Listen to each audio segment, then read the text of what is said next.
तो भाई good morning हो गई है। गुड मॉर्निंग तो पहले हो गई थी।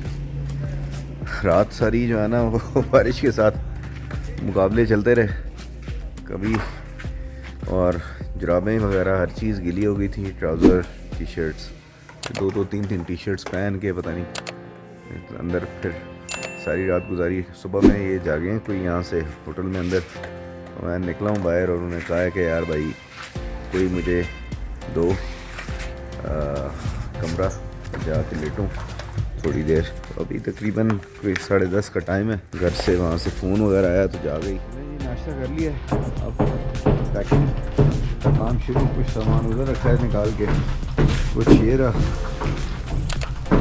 और जैकेट की हालत, वो मैंने बाहर निकली थी उस वक्त बारिश नहीं हो रही थी, बाहर रख के गया नाश्ता करने और फिर बारिश शुरू हो गई और अब इसकी ये हालत हो गई है। भारत अब पैकिंग करते हैं और निकलते हैं आगे। Headlights on the highway. If you only knew